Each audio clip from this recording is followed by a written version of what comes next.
민수기라고 하는 말은 백성민 숫자 수니까 백성의 수를 기록했다는 뜻이겠죠. 두 번의 인구조사가 있었습니다. 민수기 1장에도 나오고 오늘 26장에도 나옵니다. 이 두 번의 인구조사는 하나님께서 이스라엘 백성들을 어떻게 인도하시는가와 관련이 되어 있습니다. 첫 번째 인구조사는 애굽에서의 400년을 마치고 나왔을 때 인구조사입니다.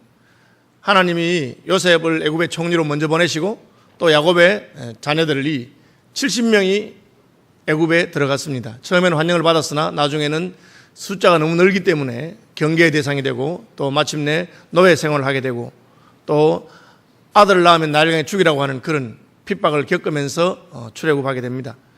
70명이 갔는데 400년 만에 나왔을 때 인구조사를 하니까 남자아이 장년의 수가 60만 명 있어요. 60만 명. 60만 3,350명이 그래요. 그러니까 70명이 10,000배가 성장하면 70만이잖아요. 그런데 70명이 60만이 됐으니까 10,000배까지는 안 돼도 뭐 8,700배나 뭐 그런 정도의 아주 급격한 성장을 이룬 것입니다. 이게 불가능해 보이지만 400년이니까 100년에 10배씩 성장하면 그렇게 됩니다. 70명이 100년이 지나서 700명, 200년 지나서 7,000명, 300년 지나서 7만 명, 그리고 400년 지나서 70만 명. 그러니까 100년에 10배씩 성장하면 되죠. 100년에 10배는 50년마다 3.3배 정도 성장하니까 40년이 한 세대라고 보면 한 세대가 넘어서 3.3배가 성장하려면 둘이 결혼해서 아들, 딸 합해서 한 17명 정도 낳으면 3.5배니까 그렇게 되겠죠. 어쨌든 그런 성장이 있었습니다. 왜 이 성장이 필요했느냐? 하나님께서는 아브라함에게 약속했던 가나안을 주시겠다고 하셨어요. 그런데 저도 그것을 다스릴 수 있는 인구가 돼야지 그 땅을 누리는 것입니다. 그냥 70명한테 그 가나안 땅 전부를 주면 어떻게 다스리겠어요? 사실은 60만 명이 가서 가나안 땅을 정복하면서도 하나님께서 가나안에 있는 족속들을 한꺼번에 다 쫓아내지 않으신 것을 기록하면서 그는 한꺼번에 다 쫓아내면 덜짐승이 번성할까 해서 그렇다. 그 말은 적을 쫓아냈는데 우리가 거기 살 수 있을 만큼 인구가 없으면 그냥 덜짐승들이 있는 사람이 살지 않는 그런 곳이 될까 해서 조금씩 우리의 숫자가 늘어나고 힘이 될 때만큼 쫓아내었다. 그렇게 기록한 것을 볼 수가 있습니다.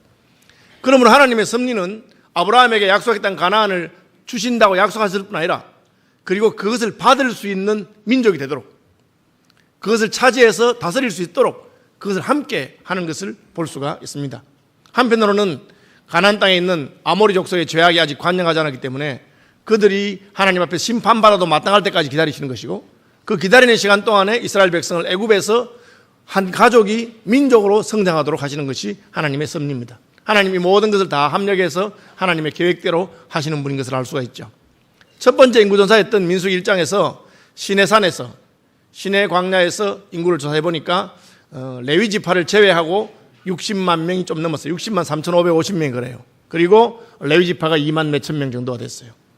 60만 명이니까 12지파를 나누면 평균 5만 명이죠. 5 곱하기 12가 60이잖아요. 그러니까 한 지파의 숫자가 5만 명이면 중간이고 5만 명을 넘으면 큰 지파고 5만 명보다 작으면 작은 지파가 되는 그렇게 되어 있습니다. 그리고 이 12지파를 세 지파씩 묶어서 진영으로 이스라엘이 행군할 때에 언약궤를 중심으로 성막이 있는 언약궤를 중심으로 해서 동서남북에서 이렇게 나누었어요. 그래서 르우벤 지파라고 하는 장자의 가문은 북쪽에 그리고 유다 지파는 동쪽에 이렇게 각각 동서남북 세 지파가 한 방향을 맡아서 그렇게 행군하도록 했습니다. 그 진영을 치고 하는 것을 통해서 이스라엘이 조직화되는 것 그리고 민족으로서 숫자만 늘어난 것이 아니고 민족의 어떤 그 법률이라든지 국가로서의 기초를 쌓아가는 그런 세월이 있었던 것을 우리가 알 수가 있습니다. 어쨌든 하나님의 은혜로 70명이 400년 만에 60만 명이 되었습니다. 그런데 안타깝게도 그 60만 명 20살 이상 장정수였는데 60만 명은 다 가나안 땅에 들어가지 못합니다. 오늘 본문에 보면 마지막 절에 여호수아와 갈렙 두 사람만 들어가고 나머지 못 들어갔다. 그렇게 되어 있습니다. 20세 이상을 숫자를 헤아린 이유는 무엇이겠습니까? 그것은 전쟁을 할 수 있는 사람이라고 되어 있어요. 전쟁할 수 있는 사람. 그냥 숫자만 아니고 실제로 전투력이 있어서 약속했던 가나안을 정복할 수 있는 사람들만 헤아린 것입니다. 그럼 장로교회 전통에 있어서는 교인들의 수를 헤아릴 때 세례 교인의 숫자를 헤아립니다. 제가 오늘 아침에 한번 체크해 보니까 저희 교회에 등록한 등록 교인이 현재 2,344명입니다. 그중에 세례교인의 숫자는 1,600명 정도 됩니다. 그럼 세례를 받았다고 하는 것은 교회의 모든 일에 자기 책임을 지고 그 몫을 감당하는 사람을 말하는 것이죠. 실제로 60만 명이 20세 이상으로서 전쟁을 할 만한 준비가 되어 있는 그런 사람들이었습니다. 그러나 그럼에도 불구하고 실제로 그 60만 명 중에 아무도 약속의 땅 가나안에 들어가지 못했습니다. 명목상으로는 장정이었지만 그들의 믿음이라든지 용기라든지 투지는 하나님이 기대하는 수준에 이르지 못했습니다. 가데스 바네아에서 정탐꾼 12명이 가서 10명이 불가능하다는 이야기를 했을 때 10명 대 2명의 이 논쟁이 아니라 10명을 60만 명이 편을 든 거예요. 60만 명 전부가 믿음의 사람 여호수아와 갈렙의 말은 듣지 아니하고 열 정탐꾼의 말을 들어가지고 동조했기 때문에 하나님께서는 비록 그들이 장정이라 하더라도 전투를 할 수 있는 사람이라 하더라도 하나님을 신뢰하지 않는 사람들, 그런 사람들은 하나님이 약속한 땅을 가질 수 없다는 것이죠. 혈통적으로는 아브라함의 후손이지만 믿음으로는 아브라함의 믿음을 따르지 않았으니까 너희들에게는 그 약속의 땅이 주어지지 않는다. 그래서 그 60만 명 전부 광야에서 죽게 되는 역사가 있습니다. 그리고 그들이 거의 다 죽어갈 무렵에 죽은 다음에 이제 약속의 땅 가나안을 눈앞에 두고 다시 한번 인구조사를 하는 것입니다. 40년 지났는데 인구조사 해보니까 좀 줄었어요. 오히려 몇천 명이 줄었어요. 지금도 40년 뒤에 인구조사도 60만 1730명이에요. 지난번에는 60만 3550이고 여기 1730이니까 대략 1820명이 줄었어요. 레위 지파는 약간 늘었는데 지난번에는 2만 2273명인데 지금 2만 3000명이니까 727명이 늘었어요. 어쨌든 전체적으로는 한 1100명 정도가 줄었어요. 지난 400년 동안에 70명이 10,000배가 성장한 것을 비교한다면 이건 너무나 참 비참한 성적표라고 아니할 수 없어요. 40년이니까 10,000배는 안 돼도 100년 동안 10배가 늘었으니까 40년이면 한 2.5배 정도는 성장해야 옛날하고 비교가 되죠. 그럼 과거보다 광야에 있었기 때문에 환경이 더 나빠서 그랬느냐? 아닙니다. 애굽에 있는 동안에는 노예로서 착취를 당했어요. 그리고 아들을 낳으면 나일강에 던지라고 하는 영아 사례가 있었어요.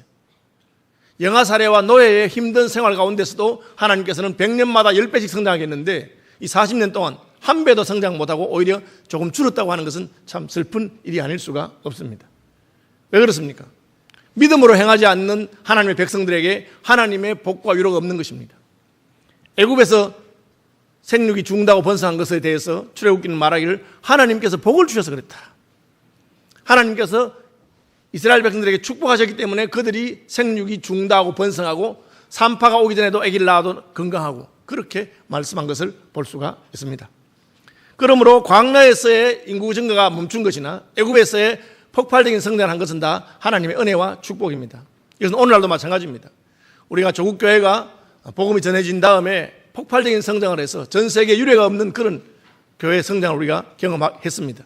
그러다가 지금 이제 교회 성장이 멈추었어요. 이 역시 다 하나님 앞에서 우리가 자기를 돌아볼 수 있는 그런 어떤 징조가 아니겠는가 하는 것을 볼 수가 있습니다. 인구조사를 2번 했습니다. 처음에는 1장에 오늘 26장에 40년을 두고 2번 하는데 이런 시차를 두고 인구조사를 해보면 경향성을 알 수가 있어요. 우리나라도 국가에서 인구 센서스를 10년에 한 번씩 그렇게 하잖아요. 그러면 10년 전하고 지금하고 비교해보면 전체적인 경향이 보여집니다. 뭐 다른 건 제쳐두고라도 이제 젊은 세대가 줄어든다, 인구 성장률이 준다, 뭐 그런 거 알 수 있잖아요. 또 종교적인 입장에서는 신앙을 가지지 않는 탈종교화 현상이 두드러진다, 그렇게 할 수 있잖아요. 그래서 기독교도 심지어 지난 10년 전보다는 좀 줄었다. 그런데도 지금 개신교가 제1번의 종교가 됐어요. 그 이유는 다른 종교는 더 심하게, 불교나 가톨릭은 극심하게 그 종교 인구가 줄어드는 그런 현상이 나타났어요. 그래서 뭐 교회도 지금 젊은 층이 없어서 고민을 많이 하지만 뭐 절이나 혹은 성당에 가면 없어요, 젊은 사람들이. 왜? 젊은 사람들에 맞는 그런 어떤 복음을 전해주지 못하기 때문에 그렇다고 볼 수가 있습니다. 어쨌든 40년 동안 이 변화를 우리가 살펴보면서 우리 자신 한번 돌아볼 수 있는 하나님의 나라의 군대는 어떻게 해야 되는가.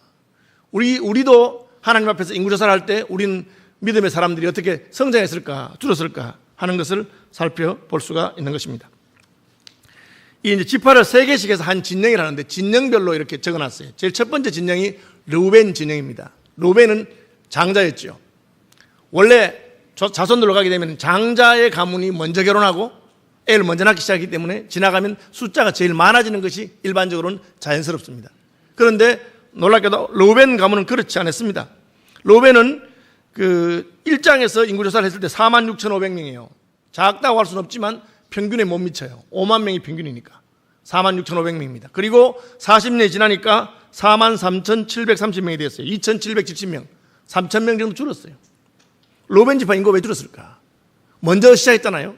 큰아들이니까 먼저 결혼했을 것이고 아들도 먼저 낳고 손주도 먼저 낳고 밑으로 내려가면 그게 세월이 지나면 점점 많아져야 되는데 전혀 성장하지 못하고 오히려 감소하는 것을 알 수가 있습니다. 우리가 60만 명이 광야에 죽었는데 어떻게 죽었을까? 그러니까 다 자연사한 것은 아닙니다. 우리가 민수기와 출애굽기 살펴보면은 하나님께서 한꺼번에 수만 명씩 죽인 사건들이 여러 번 나옵니다. 예를 들면 금송아지를 만들어서 하나님의 사람 모세가 십계명 받으러 갔을 때 금송아지를 만들어서 하나님께 범죄했을 때 3,000명이 죽었습니다. 첫 번째 대량 학살이 있었어요.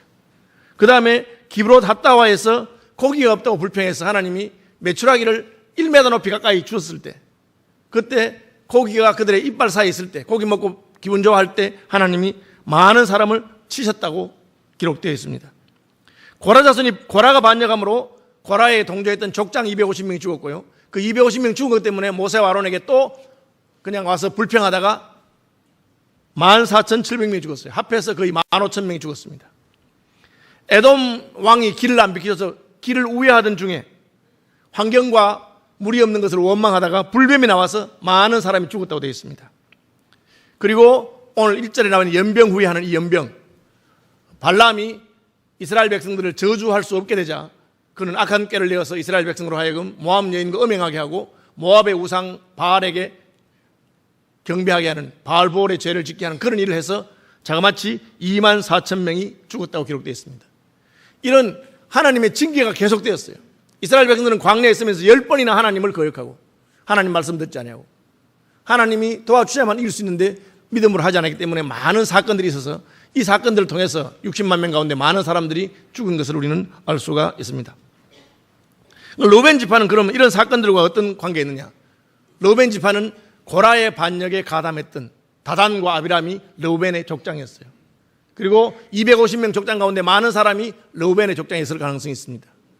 그래서 로벤 지파는 그 고라의 반역과 그 반역의 지도자들이 죽은 것 때문에 불평불만하다가 많은 사람들이 죽은 것을 알 수가 있습니다. 아마 그래서 더 많은 형의 가문이고 먼저 결혼했기 때문에 더 많은 자손이 늘어났어야 함에도 불구하고 실제로는 줄어든 것을 볼 수가 있습니다. 그리고 루벤 진영에는 시므온 지파가 가장 많이 감소했습니다. 37,100명이 감소했어요. 아주 특별한 일입니다. 보통 인구가 그대로잖아요. 60만에 60만 그대로니까 좀 늘어도 몇천 명, 줄어도 몇천 명이 돼야 되는데 여기는 자그마치 37,100명이나 줄었어요. 급격한 감소를 겪었습니다. 그 왜 그랬을까? 아시는 대로 발람의 악한 꾀에 넘어갔던 이스라엘 사람들이 모압 여인들의 종교적인 축제에 가서 성적으로 범죄하고 그리고 우상 숭배하게 되는 그 일 때문에 하나님이 연병을 보냈는데 24,000명이 죽었다고 되어 있어요. 아마 24,000명 가운데 대부분의 사람이 시므온 지파일 가능성이 있습니다. 어떻게 알 수 있느냐? 그 시므온 지파의 족장 중에 한 명이 그 모압 여인 고스비라고 하는 여자를 데리고 자기 텐트에 와서 범죄했어요. 지금 하나님의 진노가 임하고 있는데도 불구하고 그런 일을 했어요. 그건 뭘 보여주느냐? 그 시므온 지파의 분위기를 보여주는 겁니다. 여러분, 우리가 살고 있는 시대에는 시대의 분위기, 영적인 풍조와 상황이 있습니다. 제가 어렸을 때는 교회에 와서 여러분들 입고 있는 옷을 보면 지금보다 훨씬 더 정장이 많았어요. 교회 올 때는 딱 그렇게 입고 다녔습니다. 요즘은 복장에 대해서 훨씬 자유로운 복장입니다. 심지어 그냥 배꼽티를 입고 오는 자매도 있어가지고 집사님이 난감해가지고 그 옷차림이 이렇게 말하니까 탁 쳐다보면서 집사님 성경도 모르세요? 무슨 하나님은 중심을 보신다고 하셨어요. 이런 말 하면서 그냥 남 옷 입는 가지고 뭔 상하느냐. 제가 이 옳고 그르고를 떠나서 이 시대의 분위기를 반영한다는 우리가 그 시대 분위기에 따라서 그렇게 자연스럽게 되는 겁니다. 제 어릴 때는 남자 여자 따로 앉았지만 지금은 가족들이 같이 앉는 게 자연스러운 그런 게 된 거죠. 그럼 르우벤 지파와 시므온 지파가 있는 그 진영, 같은 진영의 영적인 분위기가 왜 다단과 아비람이 고라 자손의 반역에 개입했는가? 우리가 장자인데, 우리가 장남 가문인데 우리는 왜 이러냐?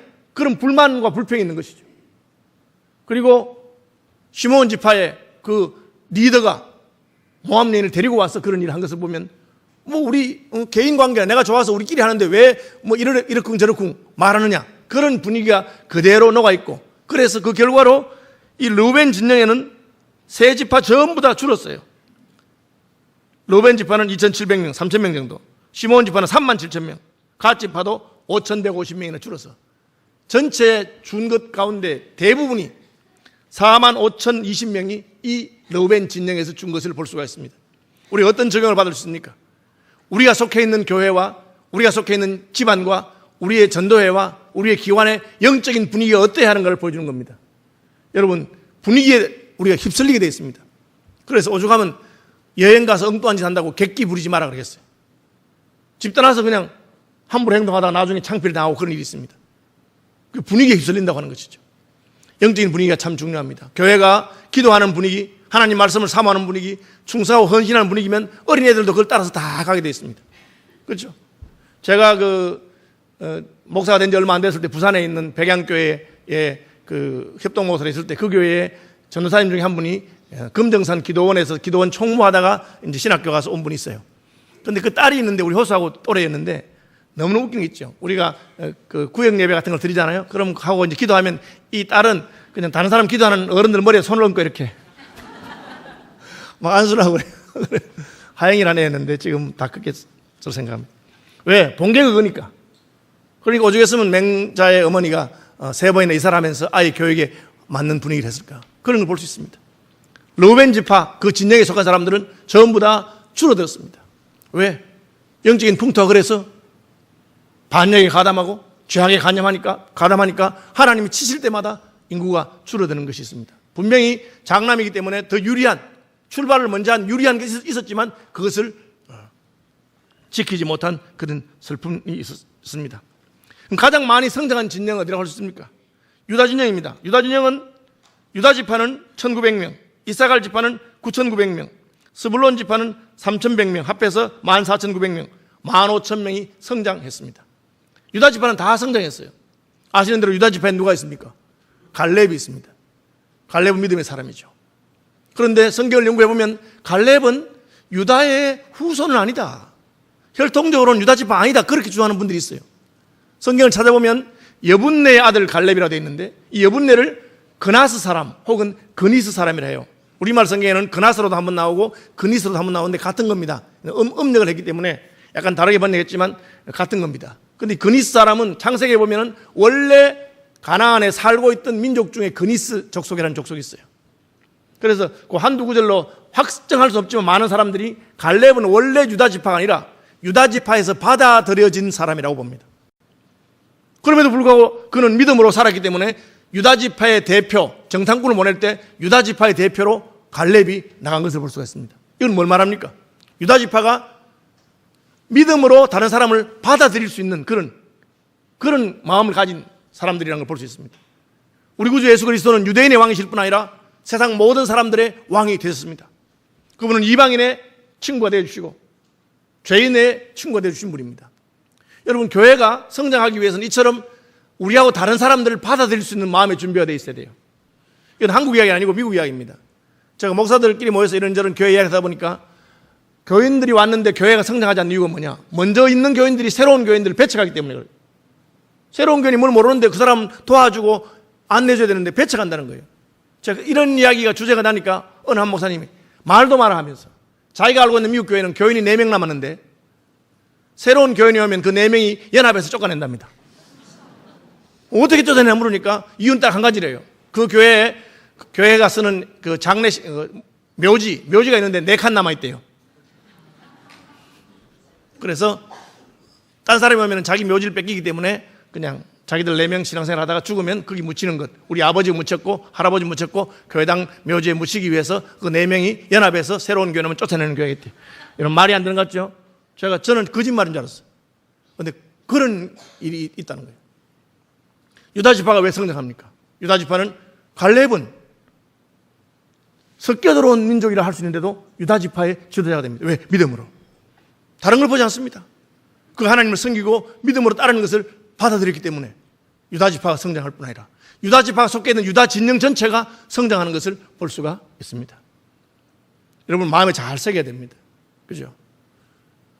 우리나라 사람들은 단일 민족이라고 해서 한국에 들어온 외국인 노동자들이나 외국 유학생들에서 이렇게 구박하고 멸시하고 그렇게 하면 안 됩니다.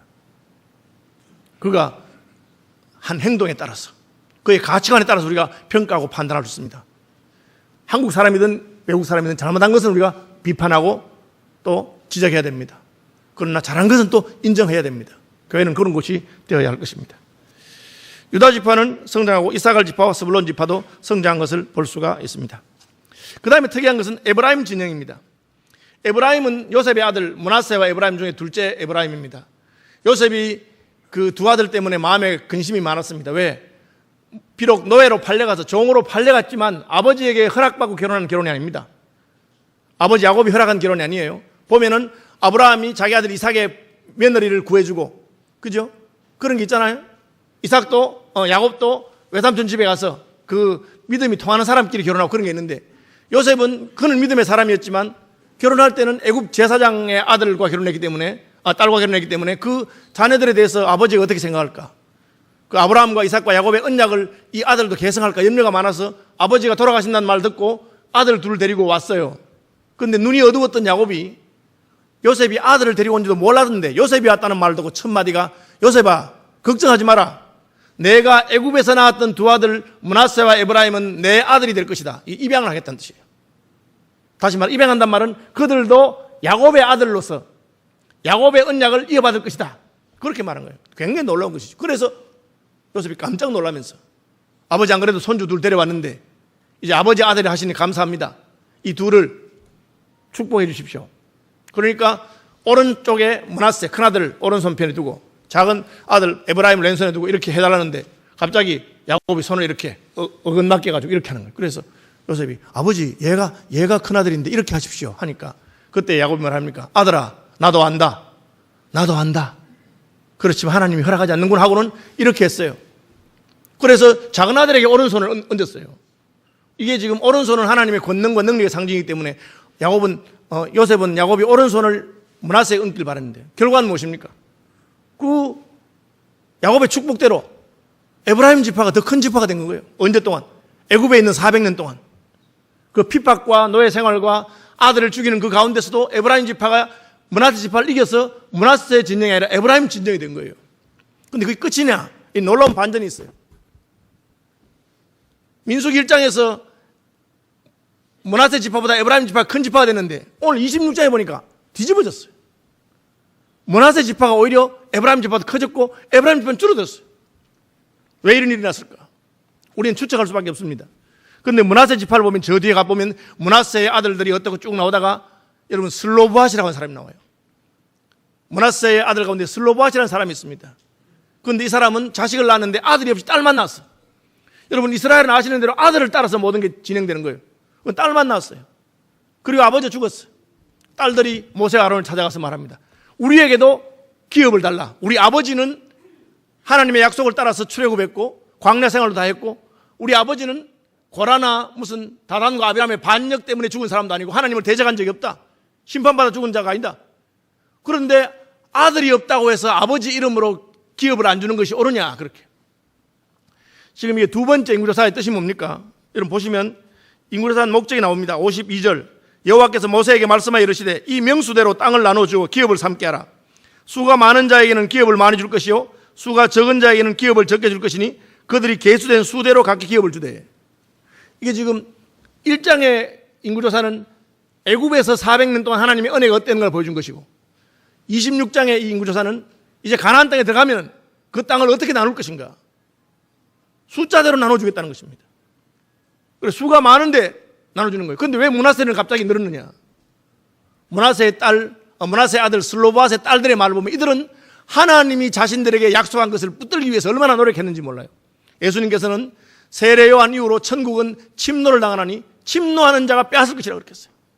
하나님이 주신 약속과 기업을 귀하게 생각하고 그것을 빼앗고자 하는 마음이 므낫세 지파에게 있는 것을 볼 수가 있습니다.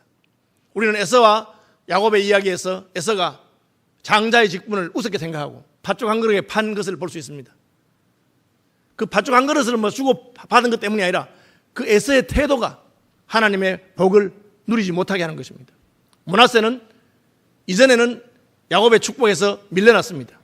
그러나 그는 광야 생활하는 중에는 믿음을 따라 살고 하나님 주신 복을 놓치지 않도록, 그러니까 딸들조차도 우리는 딸이지만 우리 아버지가 받을 기업은 놓칠 수 없겠다. 그러니까 그 기업이 다른 지파에 가면 어떻게 되냐, 너 시집 가면. 그래서 슬로바스 딸들은 다른 지파에 시집까지 아니하고 므낫세 지파 사람에게 시집가겠다. 므낫세 지파의 기업이 보존되도록 하겠다. 그렇게 하고 약속을 받는 것을 알 수가 있습니다. 그 결과로 에브라임과 므낫세와 베냐민 지파는 전체적으로 22,900명이 성장하고 전부 다 성장했는데 성장했는데 에브라임은 줄어들었어요. 므낫세 지파는 자그마치 27,000명이 성장했어요. 60% 성장합니다. 다른 지파는 다 줄어들고 제자리 걸음인데 놀라운 성장했습니다. 그 다음에 이제 에브라임 지파와 레위 지파입니다. 에브라임 지파는 여호수아라고 하는 믿음의 인물들을 낳은 지파입니다. 굉장한 것이죠. 그런데 인구는 왜 줄었을까? 성경에 설명하지 않습니다. 에브라임 지파가 무슨 특별히 잘못했다는 것은 없습니다. 그런데 여기서 우리가 이 상반되는 두 가지, 양적인 성장이 있음에도 불구하고 질적인 성장이 없거나 질적인 성장이 있음에도 불구하고 양적인 성장이 없는, 이걸 볼 수 있어요. 우리가 가장 기대하는 것은 양적인 성장과 질적인 성장이 같이 가는 것입니다. 유다 지파입니다. 유다 지파는 숫자도 늘었을 뿐 아니라 믿음의 사람 갈렙 같은 사람이 있습니다. 반면에 양적인 성장은 별로 이루지 못했거나 조금 성장하거나 줄었지만 질적으로는 위대한 믿음의 인물들을 낸 지파들이 있을 수 있습니다. 그것이 바로 에브라임 지파입니다. 에브라임 지파는 8,000명이나 줄었어요. 그럼에도 불구하고 거기는 여호수아라고 하는 믿음의 사람이 거기서 나오는 것을 볼 수가 있습니다. 에브라임 지파가 어떤 면에 있어서 부족한 점이 있었는지 우리는 알 수 없습니다. 비록 그들이 여호수아라고 하는 위대한 믿음의 사람을 낳았지만, 그렇지만 하나님이 원래 에브라임이 주셨던 그 복은 므낫세에게 빼앗긴 거로 봐서 뭔지 모르지만 자신들이 교만했거나 혹은 자기의 지도자인 여호수아를 그렇게 인정하고 따르지 않았거나 그런 실수가 있을 가능성이 있습니다. 이것은 반성적이 되게 하는 것입니다. 우리가 질적으로 뛰어나기만 하면 양적인 것은 제대로 보장되는 것은 아닙니다. 목회를 하다 보면요, 후배 목사님들이나 친구들 가운데 어떤 분들은 이 질적인 것만을 너무 강조하기 때문에 우리 교회는 하나님 말씀을 제대로 가르치고 다른 교회는 그냥 30분 설교하고 마는데 우리는 2시간씩 설교하고 또 우리는 어떻게 하고 그렇게 한다고 해요. 그렇게 해서 교회가 바르게 서지고 성장하면 좋은데 그 결과는 교인들이 점점 줄어들어요. 그래서 30명 모이다가 10명 모이다가 나중에는 목사님하고 사모님 2명 모이다가 나중에는 사모님도 화가 나서 떠나고 혼자. 그건 뭔가 잘못됐다는 거죠. 그렇죠? 우리가 질적인 성숙이 있으면 반드시 양적인 성장이 함께 가는 것이 옳은 것입니다. 하나님의 백성은 그렇습니다. 그래서 어떤 경우는 우리가 이 믿음의 인물을 냈음에도 불구하고 왜 이런 것이 있는가 하는 것을 한번 돌아볼 필요가 있습니다. 레위 지파는 어떻습니까? 레위 지파는 가장 작은 지파였습니다. 원래 가장 작아요. 60만 명이 12지파니까 평균 5만 명인데 레위 지파는 2만 명입니다. 2만 2천 명, 2만 3천 명이에요. 세월이 지나서 조금 늘어서 700명 늘어서 2만 3천 명 됐어요. 레위 지파에는 좋은 일만 있었습니까? 안 좋은 일이 많이 있었습니다. 나답과 아비후는 어떻게 합니까? 하나님의 향을 잘못 피우다가 징계를 받아 죽습니다. 고라는 레위 지파입니다. 그럼에도 불구하고 레위 지파는 하나님 앞에서 열심히 있는 사람들이 있었어요. 고라의 아들들은 아버지의 반역에 동참하지 않습니다. 오늘 본문 11절에 보면 고라의 아들들은 죽지 아니하였다. 고라와 함께한 사람 다 죽었어요. 아들들은 안 죽었어. 왜? 아버지라도 틀린 것은 틀린 것이고 안 따라간 겁니다. 그래서 살았죠. 나답과 아비가 죽었음에도 불구하고 그 동생 엘라살과 이다말은 그렇게 하지 않았어요. 엘라살의 아들 비나스는 그 발람의 악한 꾀 때문에 이스라엘 백성이 범죄하고 연병이 왔을 때 창을 들고 와서 그 모압 여인을 찔러서 그 시몬 지파의 족장과 함께 죽인, 그 때문에 하나님께 평화의 언약을 받은 사람이에요. 그러니까 레위 지파는 숫자는 비록 많지 않지만 또 그들 가운데도 범죄하고 실수한 사람이 있었지만 믿음을 따라 지키려고 하는 그런 사람들이 많이 있었어요. 그 결과는 레위 지파는 여전히 레위의 언약을 가지고 제사장으로서 가문을 유지하게 되는 것을 볼 수가 있습니다. 여러분, 우리 서울시민교회가 제가 이제 부임한 지 딱 10년이 됐습니다. 제가 2009년 7월 19일 날 주일날 첫 설교를 했어요. 15일 날 이사 왔고요. 오늘 21일이니까 딱 이제 만 10년이 됐습니다. 자, 지난 10년 한번 살펴보니까 하나님께서 저희 서울시민교회 양적인 성장을 상당히 주신 것으로 보여집니다. 오늘 아침에 제가 통계를 보니까 저희 교회 현재 등록 교인 숫자가 2,344명이더라고요. 그죠? 제가 온 이후에 등록한 교인 중에 남아있는 분들 보니까 1,530명 정도 되고요. 1,506명이 남아있고요. 그리고 원래 있던 교인들 중에 지금 남아있는 분이 830명 정도 되더라고요. 대충 그렇게 좀 되더라고요. 하나님께서 많은 복을 주신 것으로 생각합니다. 감사할 일입니다. 왜? 기업의 크기는 그 숫자에 따라서 주는 것이기 때문에 그렇습니다. 우리의 기업을 하나님이 많이 확장시킨 것으로 저는 생각합니다. 그러나 그것이 다가 아닙니다. 그러면 질적인 면에 있어서 우리에게는 얼마나 많은 믿음의 인물들이 났는가. 그야말로 맨 땅에서 서울 시민교회를 개척하면서 헌신하고 헌금하고 충성했던 우리 믿음의 선배들이 있었기에 이곳까지 왔습니다. 이제 43주년이잖아요. 그러면 우리가 다음에 40년을 바라보면서 세계와 열방을 향해서 얼마든지 헌신하고 충성할 수 있는 그런 믿음의 인물들이 우리 서울 시민교회에 많아지기를 축복합니다. 여러분들이 그런 가문을 일으키는 우리 가문이 믿음의 가문이 되고 처음에는 작았지만 므낫세 가문처럼 떨치고 일어나는 하나님의 언약을 요구하는 축복을 요구하는 그런 가문이 되고 그런 지파가 되고 그런 서울 시민교회 되기를 축복합니다.